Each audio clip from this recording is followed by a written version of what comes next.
যখন কোনো মেয়ে হয় তখন গোটা দুনিয়া, মিডিয়া, দেশ একসঙ্গে হয়ে যায়। এখনই দোষীকে মেরে দাও, ফাঁসি দিয়ে দাও, তার বেঁচে থাকার কোনো অধিকার নেই। আর এটাই হওয়া কিন্তু উচিত। কিন্তু ওই ছেলেগুলোর কি হবে যে ছেলেগুলোকে মেয়েরা রেপ করে দিচ্ছে? এর জন্য মেয়েদের কোনো সাজা হয় না, তার উপর এই নোংরা সমাজের প্রেসার। ছেলেরা এটা বলতেও কিন্তু পারে না যে ওই মেয়েটা রেপ করে দিয়েছে। এটা যদি বলে তাহলে প্রথম তো গোটা সমাজ মানবে না, আর যদি মানে তাহলে তো বলবে তোর তো মজা হয়ে গেল, যা হয়েছে ভালো হয়েছে। তো কিন্তু যে মানুষ রেপ হয়েছে তার কি, তার গোটা জীবনটা কিভাবে কাটবে, সে তার ওয়াইফের কাছে কিভাবে নিজেকে প্রেজেন্ট করবে, এরকম অনেক বিষয় যেগুলো ছেলেরা বলতে পারে না। আজকের এই সত্য কাহিনীটি দিল্লি শহরের এক ছেলের। কাহিনীটি শুনে আপনারও মনে হতে পারে যে ছেলেদের জন্য কোনো আইন নেই, এমন কোনো আইন নেই যে মেয়েরা যদি ছেলেদের রেপ করে তাহলে মেয়েদের সাজা হতে পারে। চলুন আজকের এই সত্য কাহিনীটি শুনে নি, ঠিক কি হয়েছিল দিল্লি শহরের এই ছেলেটির সঙ্গে। আজকের এই কাহিনীটি শুরু হচ্ছে 2023 সালের 17 আগস্টে। প্রথমেই বলে দিই, এই ছেলেটির নাম মিসিং রয়েছে, তাই তাকে আমরা সৌরভ বলে ডাকবো। সে ডেলিভারি করতে যায়, তারপর তার সঙ্গে ঠিক কি কি ঘটনা ঘটেছিল যা শুনলে হয়তো আপনারও রাগের সীমা থাকবে না। প্রথমেই বলে দিই, এই যে সৌরভ, সে একজন ডেলিভারি বয় ছিল। বাড়িতে তার বাবা মারা যান, বয়স্ক মা এবং তার ছোট বোনকে নিয়েই তার সংসার। গোটা সংসারের দায়িত্ব কিন্তু তার ওপরে রয়েছে। তারপরেও সে তার নিজের পড়াশোনা চালিয়ে যায় এবং কলেজে পড়াশোনাও করে। সে পাশাপাশি সময়ে ফুড ডেলিভারির কাজ করত। কলেজ থেকে ফিরে বিকেল 5টা থেকে রাত্রি 12টা অবধি সে ফুড ডেলিভারির এই কাজ কিন্তু প্রত্যেক দিন চালিয়ে যেত। ঠিক এরকমই প্রতিদিনের মতো সে কলেজ থেকে বেরিয়ে 5টায় ডেলিভারির জন্য বেরিয়ে পড়ে। আরো ডেলিভারি বয়দের সঙ্গে দেখা হলে সে সেদিনকে তাদের সঙ্গে শেয়ার করে যে আজকে দিনটা আমার জন্য ভালো নয়, কারণ আজকে যতটা ইনকামের আশা করেছিলাম ঠিক ততটা পরিমাণে ডেলিভারি আমি পাচ্ছি না। তার উপর তার বোনের টিউশন ফিস দেওয়ারও রয়েছে তার পরের দিন। এইসব নিয়েই খুব ডিপ্রেশনে পড়ে যায় সৌরভ। এরকম ভাবে যতটা অর্ডার পেয়েছিল ডেলিভারি দেওয়ার পর রাত্রি 12টা বাজলে এখন তার ঘরে ফেরার সময় হয়ে গেল এবং খুবই দুঃখী ছিল সে সেদিন, কারণ তার যতটা ইনকামের আশা ছিল সেদিনকে সে ততটা ইনকাম করতে পারেনি। এইসব ভাবতে ভাবতেই হঠাৎ তার মোবাইলে নোটিফিকেশন এলো নতুন একটা অর্ডার। এর জন্য যেটা তাকে ঈশা নামে এক মেয়ের কাছে পৌঁছে দিতে হবে এই অর্ডার। সে এটা দেখেই তাড়াতাড়ি বাইক স্টার্ট করে আর রেস্টুরেন্টে যায় খাবারের নিতে। অর্ডার দেখে অবাক হয়ে যায় সৌরভ যে রাত্রি 12টা বাজলো, এখন ঈশা নামের এই মেয়েটি শুধুমাত্র বার্গার অর্ডার করেছে, তাও আবার এত দূর, প্রায় 10 থেকে 12 কিলোমিটার দূরত্ব অঞ্চল ছিল। এসব ভাবতে ভাবতে অর্ডার করার জায়গাতে পৌঁছে যায় যেখানে অ্যাড্রেস ছিল ওই নোটিফিকেশনে। অ্যাড্রেসে ডেলিভারি বয় পৌঁছে গেলে মোবাইলের মধ্যে শো হয়ে যায় সেখানে একটা বড় বাড়ি ছিল। একটা মেয়ে আসে ওই বাড়ি থেকে বেরিয়ে দরজা খোলে এবং সেই কিন্তু এই অর্ডারটা রিসিভ করে, যার নাম ছিল ঈশা, আর বলে দাঁড়াও, আমি এখনই টাকা আনছি, তুমি চাইলে কিন্তু ঘরের ভিতরেও আসতে পারো। ছেলেটি বলে না ঠিক আছে, কিন্তু মেয়েটি একটু জোর গলায় বলে ভিতরে চলে এসো, বাইরে তো অনেক অন্ধকার রয়েছে।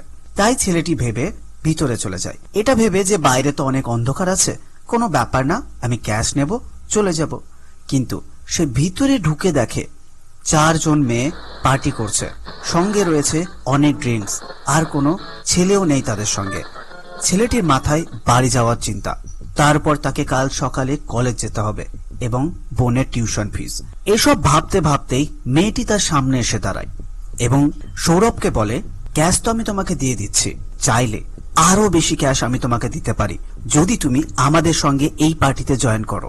এখন এখানে যদি অন্য কোনো ছেলে থাকতো তাহলে হয়তো সে 7 পা চিন্তা না করে তাদের সঙ্গে এই পার্টিতে জয়েন করে যেত, কিন্তু সৌরভের মাথায় চলছে কলেজ, বোনের টিউশন ফিস এবং বাড়ি যাওয়ার প্রেশার। তাই সে বলল আমি আপনাদের সঙ্গে জয়েন করতে পারবো না, আমার যে প্রাপ্য পেমেন্ট রয়েছে সেটা আমায় দিয়ে দিন, আমি চলে যাচ্ছি। এই কথা বলার সঙ্গে সঙ্গে মেয়েটি বলে জয়েন তোকে করতেই হবে, না হলে পুলিশকে কল করে তোকে ধরিয়ে দেব মিথ্যা কেস দিয়ে। সৌরভ তাও বলে না, আমাকে পেমেন্ট দিয়ে দিন, আমি চলে যাব। এখন ড্রিঙ্ক করা ওই মেয়েটি তাকে বলে তুই জয়েন না করলে রেপ কেস দিয়ে তোকে ফাঁসিয়ে দেব, তাই তোকে জয়েন করতেই হবে। ছেলেটি এত কিছুর পর ভয় পেয়ে বলে ঠিক আছে, আমি জয়েন করছি। সঙ্গে সঙ্গে তাকে মদের গ্লাস অফার করে মেয়েটি, নাও এই গ্লাসটি শেষ করে দাও। সৌরভ না খেতে চাইলে বাকি যে মেয়েগুলো ছিল তাকে জোর করে ড্রিঙ্কটি অফার করে এবং তার মুখের মধ্যে জোর করে ড্রিঙ্কটিকে ভরিয়ে দেয় এবং তাকে বলা হয়, যাও ভিতরের ঘরে গিয়ে বসো, আমরা আসছি তোমার কাছে।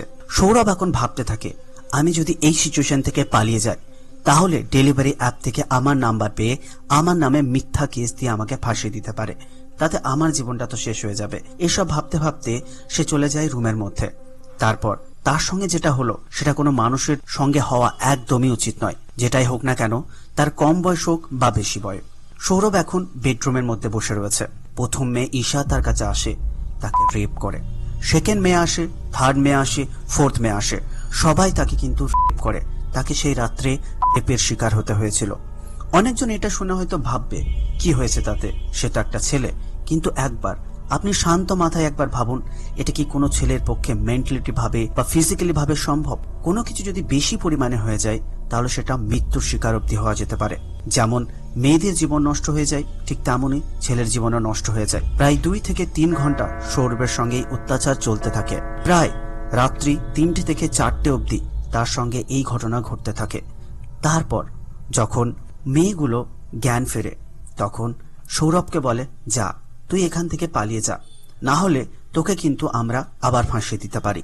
সৌরভ কোনো কিছু না ভেবে কাঁদতে কাঁদতে সেখান থেকে পালিয়ে আসে। ছেলেটি কাঁদছিল চোখে জল নিয়ে। সে কাউকে বলতেও পারবে না, এই সমাজের কাউকে সে বিশ্বাসও করে না। এমন কথা যদি কাউকে সে বলে সেটা তার জন্য কিভাবে মানুষ নেবে? তার বাড়ির লোক কি করবে? তার বাড়ির ফ্যামিলিতে একজন বোনও রয়েছে, তাকে তারা কিভাবে দেখবে? এই সব ভেবেই কিন্তু সৌরভ সেখান থেকে বেরিয়ে পড়ে এবং মাথা নত করে বাড়ি ফিরে আসে এবং সে ভাবতে থাকে, আমি বিয়ে কিভাবে করব, তারপর তার সামনেই বা কি করে দাঁড়াবো। সবকিছু মাথার উপর ঘুরপাক খাচ্ছে তার। পুরো বিষয়টা এখানেই থেমে যায়। তারপর 1 বছর কেটে যায়। সৌরভের এই কথাগুলো তার বেস্ট ফ্রেন্ডকে বলে, আর ছেলেটি ছিল একজন সাংবাদিক। সে এই বিষয়টি নিউজ আকারে ইন্টারনেটে দিয়ে দেয়, যেখানে থেকে আমি এই কাহিনীটি আপনাদের বললাম। আর এটাও বলে রাখি, ছেলেটি নিজের থেকে চেনা দেয়নি, তার নামটাও কিন্তু গোপন রেখেছে। রেপ হওয়ার পর কোনো শাস্তি কিন্তু দোষীরা পেল না। আপনার কি মতামত অবশ্যই কমেন্ট বক্সে জানাবেন। এরকম ভিডিও পেতে অবশ্যই চ্যানেলটি সাবস্ক্রাইব করে রাখবেন এবং কমেন্টে জানাবেন আপনার কি মতামত।